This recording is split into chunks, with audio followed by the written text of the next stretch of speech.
بسم اللہ الرحمن الرحیم۔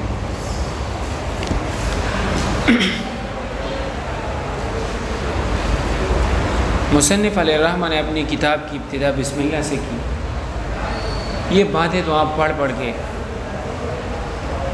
بہت زیادہ فائدہ حاصل کر چکے ہیں کہ اپنی کتاب کی ابتدا بسم اللہ سے کیوں کی، اور بعض لوگ تو اپنی کتابوں کے شروع میں بسم اللہ نہیں لکھتے ہیں، اور جو نہیں لکھتے ہیں تو وہ تو بہت بڑی غلطی کر رہے ہیں۔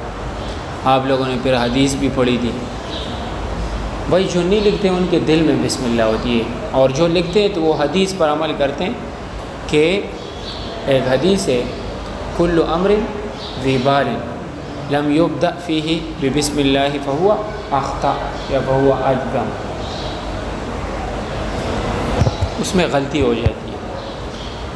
لیکن ایک اور حدیث میں بھی ہے کہ جو اپنے کلام کی ابتدا الحمدللہ سے نہیں کرتا تو مصنف نے الحمدللہ بھی ذکر کی۔ تو مصنف علیہ الرحمہ فرما رہے ہیں بسم اللہ الرحمن الرحیم، اما بعد حمد اللہ علی نوالہ، اللہ تبارک و تعالیٰ کی تعریف ہو اس کے عطایا پر۔ نوال یہ بخششوں کو کہتے ہیں، عطایا کو، اللہ کی طرف سے جو کرم نوازیاں ہوتی ہیں اس کو نوال کہتے ہیں۔ تو اللہ تعالیٰ کی تعریف ہو اس کے بخششوں پر، اس کے عطایا پر، اس کی کرم نوازیوں پر۔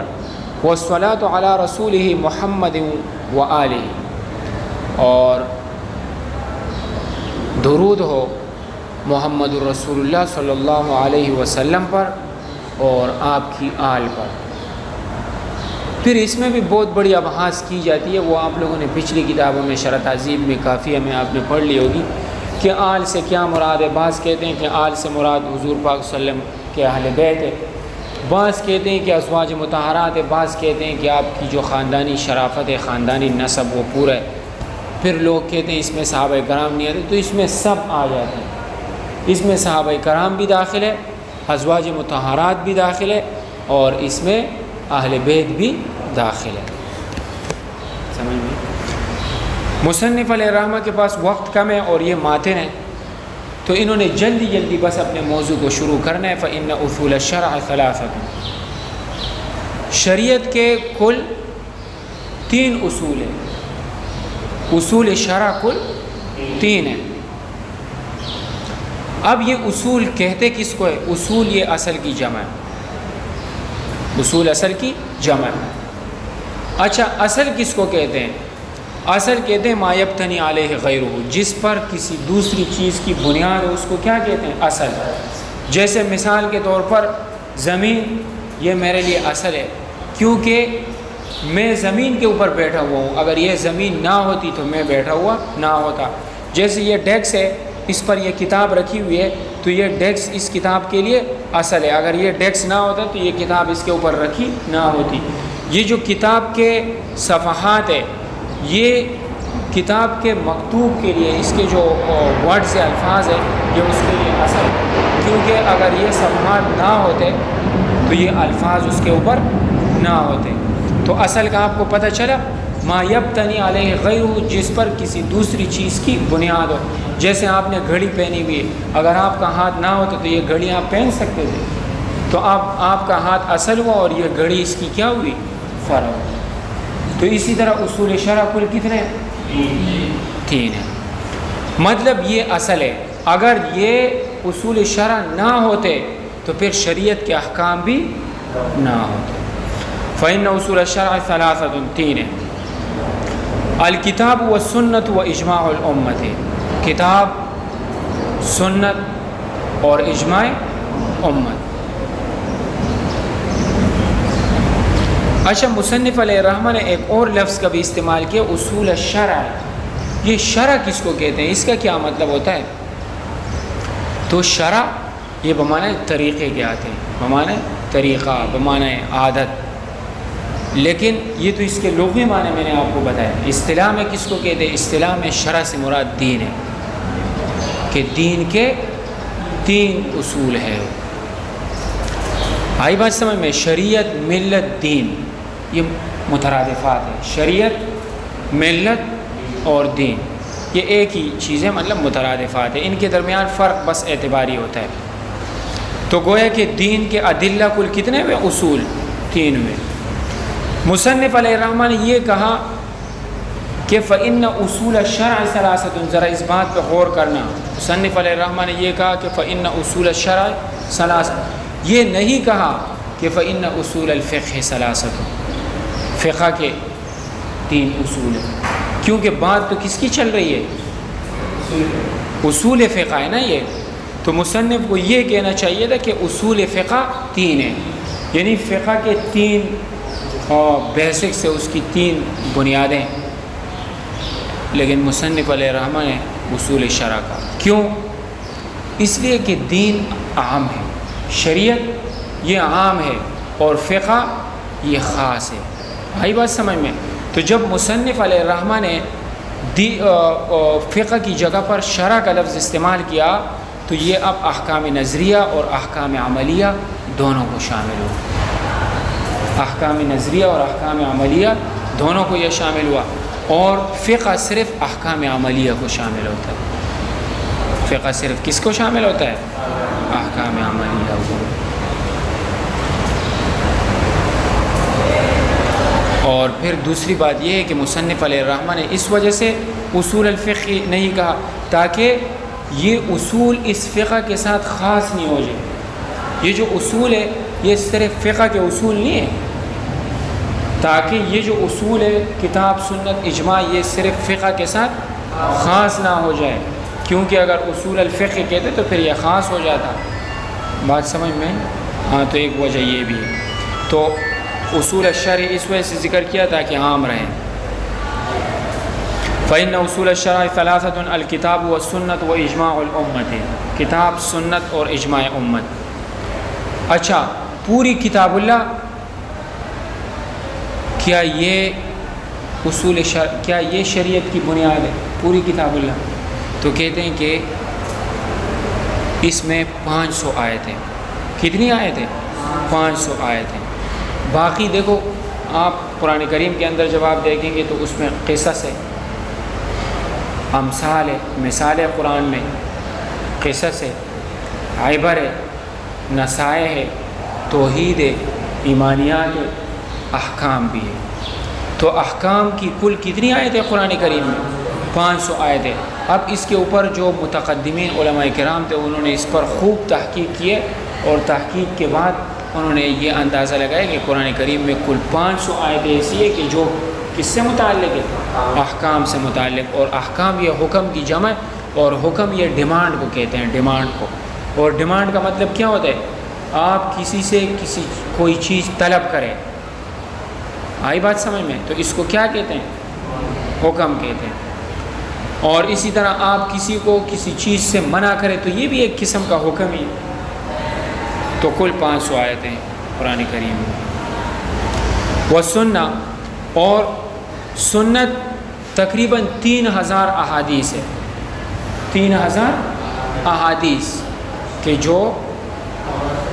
جس کو ہم فقہ کے اصول کہہ سکتے ہیں، یعنی مسائل کے احکام کے اصول کہہ سکتے، اور اجماع امت ہے۔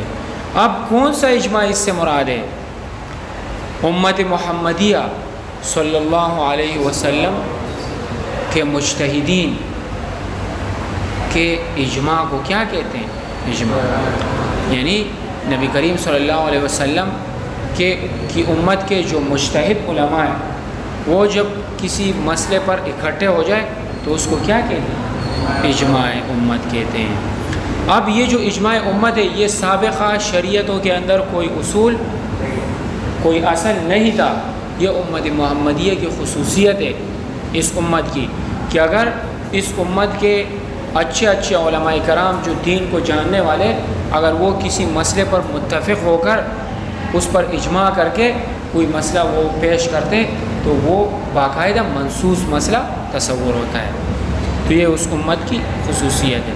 اور کہتے ہیں کہ لفظ امت سے وہ اجماع الامت میں جو الامت کا لفظ ہے اس سے اشارہ ہے اس بات کی طرف کہ اجماع سے مراد صرف صحابہ کرام کا اجماع مراد نہیں ہے، یا اہل مدینہ کا اجماع اس سے مراد نہیں ہے، یا نبی کریم صلی اللہ علیہ وسلم کے آل کا اجماع اس سے مراد نہیں ہے، بلکہ تمام امت کا کسی بھی وقت میں کسی بھی مسئلے پر حضور پاک صلی اللہ علیہ وسلم کی بعثت سے لے کر اب تک کسی بھی وقت امت کے مجتہدین کسی مسئلے پر اکٹھے ہو جائے تو وہ کیا اجماع امت ہے۔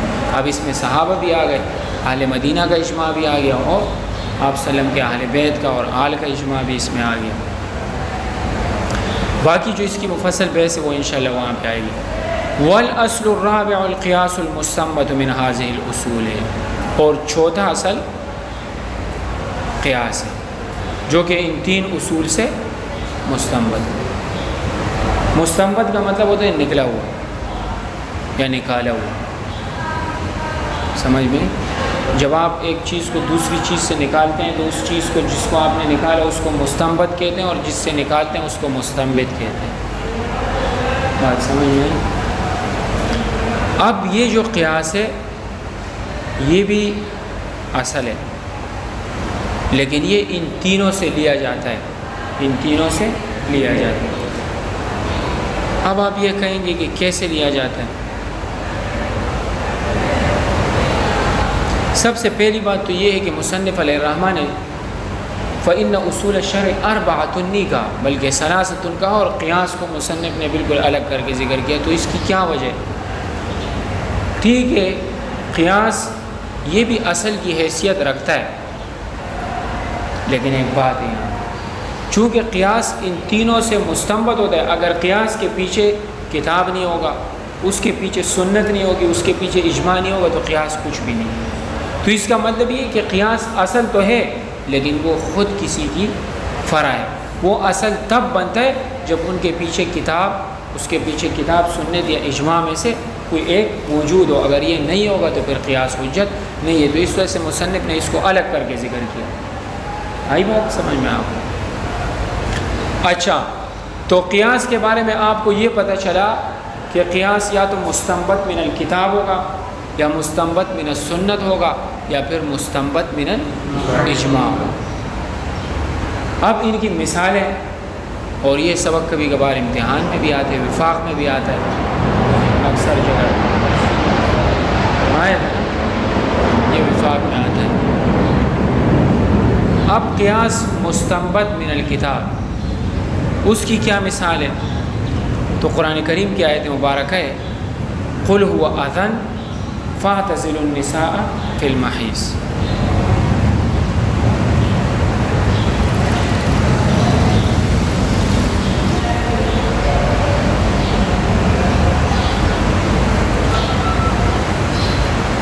اسلام کیا کہتا ہے کہ جب عورت کو حیض آ رہا ہو نا تو اس کو اپنے آپ سے الگ کر۔ الگ کرنے کا کیا مطلب ہے؟ یہ مطلب نہیں ہے کہ اس کو کسی جنگل میں بھیج دو، یا اس کو اپنے کمرے سے نکال کر دوسرے کمرے میں داخل کر دو، یا پھر اس کی چارپائی الگ کر دو۔ نہیں، اس کے ساتھ آپ سو سکتے ہو، لیکن آپ اس کے مل کے بوزہ سے منافع نہیں اٹھا سکتے۔ بات سمجھ میں آئی؟ یعنی آپ اس کے ساتھ مجامعت نہیں کر سکتے۔ آپ اس کے ناف سے لے کر گھٹنوں تک کا جو علاقہ ہے اس سے آپ تلذذ حاصل نہیں کر سکتے۔ آئی بات سمجھ میں؟ اگرچہ امام یعنی صاحبین نے اوپر سے تلذذ حاصل کرنے کی اجازت دی ہے، لیکن وہ کیسے؟ وہ ایسے کہ بھائی اس نے باقاعدہ کوئی کپڑا پہنا ہوا ہو، اگر اس کا کوئی کپڑا نہیں ہے تو پھر یہ حرام ہو جاتا ہے۔ یہ بات سمجھ؟ تو اب اسلام آپ کو کیا کہتا ہے کہ جو عورت حالت حیض میں ہو تو آپ اس کے ساتھ نہیں سو سکتے ہیں۔ نہیں سو سکنے کا مطلب ہماری اصطلاح میں کیا ہے کہ آپ اس کے ساتھ جماع نہیں کر سکتے۔ کس میں؟ محل حرس میں یا محل حرس میں۔ حرس جو اس کا سامنے والا محل ہے اس کے اندر آپ جماع نہیں کر سکتے۔ یہ کون کہتا ہے؟ قرآن۔ اب یہ جو محل فرض ہے، جو گندگی والا محل ہے، اس کو اس کے اوپر قیاس کیا، اس کو اس کے اوپر قیاس کیا۔ بھائی کیوں آپ اس کے ساتھ جماع نہیں کر سکتے محل حرس میں؟ یعنی کہتی والی جگہ میں آپ اس کے ساتھ کیوں جماع نہیں کر سکتے؟ اس وجہ سے کہ گندگی ہے۔ اس وجہ سے کہ کیا ہے؟ گندگی ہے۔ تو اس کا مطلب یہ ہے کہ اسلام آپ کو جہاں پر گندگی والا کوئی کھڈا ہو نا تو وہاں سے آپ کو کیا کرتا ہے؟ روکتا ہے. جب وہ صاف ہو جائے تو پھر آپ کو اس کی اجازت دیتا ہے. تو اس کے صفائی کے مخصوص ایام ہوتے ہیں اور گندگی کے بھی مخصوص. تو ان گندگی کے ایام میں عورت کے پاس نہیں جا سکتی. تو یہ جو محل فرض ہے یہ تو پوری زندگی گندا رہتا ہے. تو لواطت کی حرمت کہاں سے پتہ چلی ہمیں؟ لواطت کی حرمت کا ہمیں اس سے پتہ چلا کہ اسلام حالت حیض میں عورت کے ساتھ وطی کرنے سے منع کرتا ہے. کیوں منع کرتا ہے؟ اس کی علت کیا ہوگی؟ گندگی. تو یہی گندگی محل فرض میں بھی پائی جا رہی ہے. تو دونوں کی علت ایک. مقیس کس چیز کو بنایا؟ لواطت کو. مقیس علیہ کس چیز کو بنایا؟ حیض کو. دونوں کے درمیان ایک ہی علت ہے، گندگی. تو جب مقیس علیہ کے درمیان علت جامعہ ایک ہوتی ہے تو پھر جو حکم مقیس علیہ کا ہوتا ہے وہی حکم کس کا ہوگا؟ مقیس کا بھی ہوگا. یہ مسئلہ آپ لوگوں کو سمجھ میں آ جانا چاہیے. میرے خیال میں سمجھ آ گیا. تو قیاس مستنبط بہت اچھا. تو قیاس مستنبط من الکتاب کی کیا مثال آپ لوگوں نے پڑھی؟ قل هو اذن فاعتزلوا النساء فی المحیض. قیاس مستنبط من السنہ، وہ قیاس جو کس چیز سے مستنبط ہو؟ سنت سے مستنبط ہو. اس کی مثال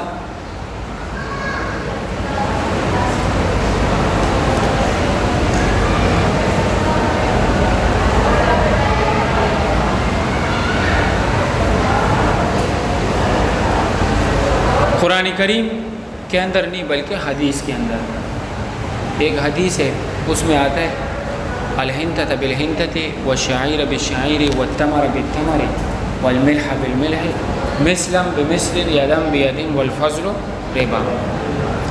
گندم کو آپ نے گندم کے بدلے میں بیچنا ہے برابری کے ساتھ. اگر زیادتی کے ساتھ بیچو گے تو کیا ہے؟ سود ہے، ربا ہے. تو یہ حدیث آپ کو کیا بتا رہی ہے؟ اس حدیث کا مقصد کیا ہے؟ دیکھو فقہا جو ہوتے ہیں نا ان کی نظر ہوتی ہے مقاصد پر. محدثین جو ہوتے ہیں ان کی نظر ہوتی ہے سند پر اور متن کے ظاہر کو دیکھتے ہیں، لیکن فقہا اس کا مطلب نکالتے ہیں.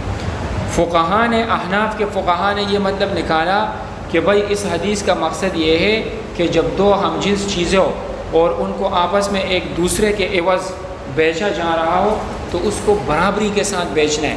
ایک طرف سے زیادہ نہیں کر سکتے، چاہے ایک طرف سے عمدہ چیز ہو اور دوسری طرف سے گھٹیا ہو، لیکن آپ نے پھر بھی ان کو کیا رکھنا ہے؟ برابر رکھنا ہے. تو اس سے آپ کو پتہ چلا.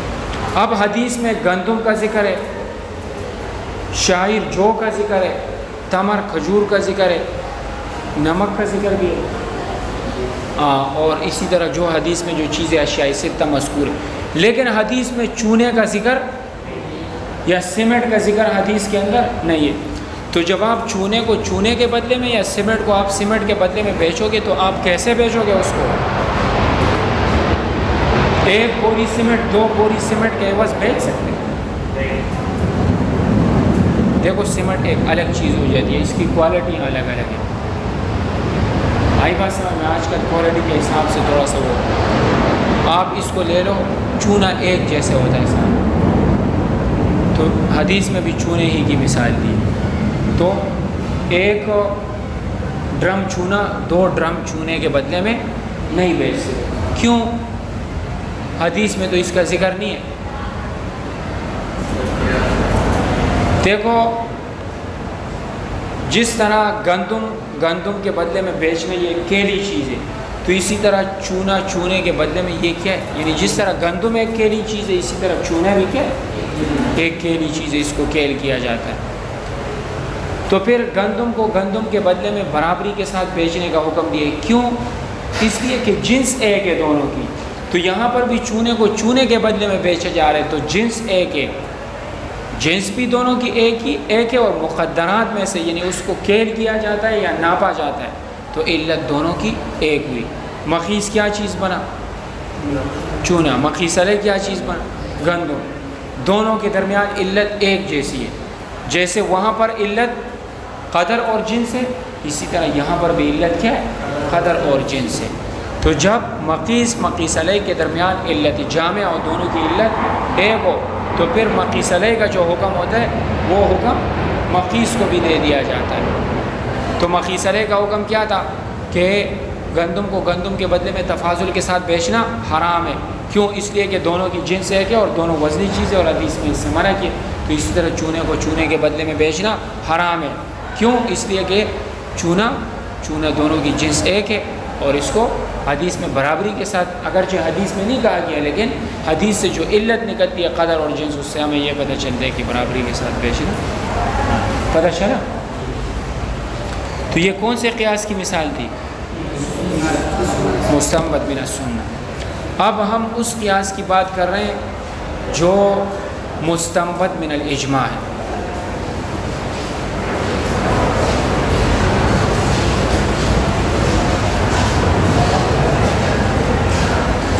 کوئی باندھی کی ماں کے ساتھ وطی کرنا جائز ہے؟ باندھی کی ماں کے ساتھ وطی کرنا جائز ہے؟ نہیں. یہ کون آپ کو کہتا ہے کہ ناجائز ہے؟ اجماع امت اس پر ہوا ہے کہ بھائی آپ کی جو باندھی ہے آپ اس کی ماں کے ساتھ جمع نہیں کر سکتے. کیوں؟ اس لیے کہ باندھی اور اس کی ماں کی آپس میں ایک دوسرے کے ساتھ جزیت اور بعضیت ہے. کیونکہ یار باندھی یہ اس کی ماں کا جز ہے یا نہیں؟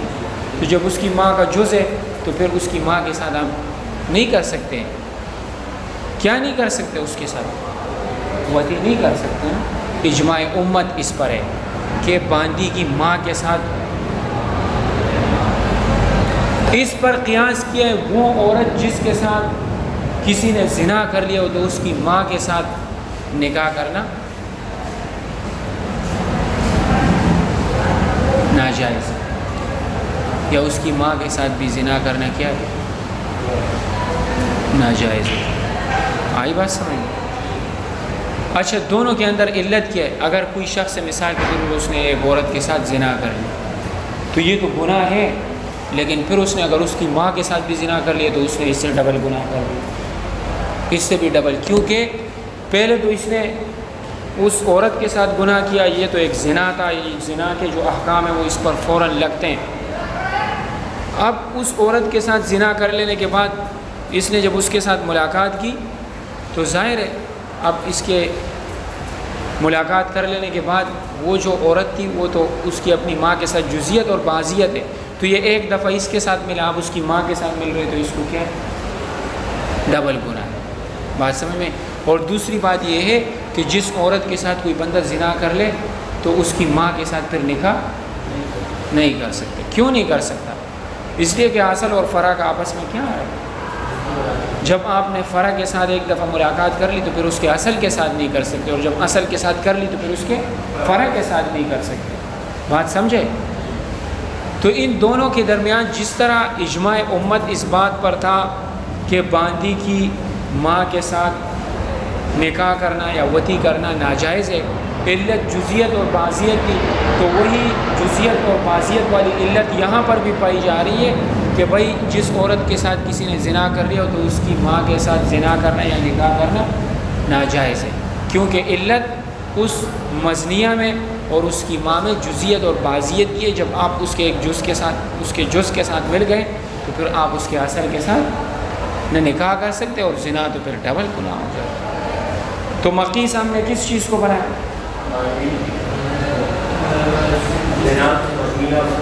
مزنیہ کی ماں کو. مقیس علیہ کس چیز کو بنایا؟ باندھی کی ماں کو. اور دونوں کے درمیان علت جامعہ کیا؟ جزیت اور بعضیت. تو جس طرح باندھی کی ماں کے ساتھ نکاح کرنا یا زنا کرنا حرام ہے، ویسے بھی زنا تو حرام ہی ہوتا ہے، تو اسی طرح یہ جو مزنیہ ہوتی ہے اس کی ماں کے ساتھ بھی نکاح کرنا کیا ہو جاتا ہے؟ ہاں یہ بات تو آپ کو پتہ چلے. ہاں بہن کے ساتھ تو ہوتا ہے لیکن ایک ساتھ نہیں رکھ سکتے ہیں اس کو. دونوں بہنیں ایک ساتھ نہیں نکاح کی بات کر رہے ہیں آپ، زنا کی بات کر رہے ہیں نکاح کی؟ استغفار۔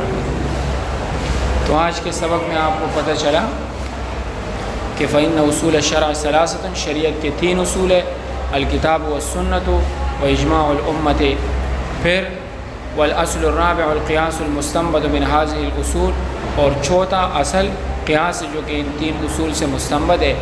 اگر قیاس کتاب اللہ سے مستنبط ہو تو اس کی مثال بھی آپ لوگوں نے پڑھ لی۔ کیا مثال پڑھی آپ لوگوں نے؟ اس کے اوپر کس چیز کو قیاس کیا؟ ہاں، پھر آپ لوگوں نے المستنبط من السنہ کی کیا مثال پڑھی؟ اس کے اوپر کس چیز کو قیاس کیا؟ اور پھر آپ لوگوں نے مستنبط من الاجماع کی کیا مثال پڑھی؟ تو اسی طرح ان کے درمیان ہمیشہ علت ایک ہوگی۔ اگر علت الگ ہو رہی ہو علت تو پھر قیاس نہیں ہو سکتا۔ ہم انشاءاللہ قیاس بھی آگے پڑھیں گے نا، نور الانوار قیاس ادھر پڑھائی جاتی ہے، وہاں پہ آپ کو قیاس بہت وضاحت سے پتہ چل جائے گا۔ تو آج کے لیے اتنا سبق کافی ہے، ٹھیک ہے؟ اس کو تکرار کریں گے۔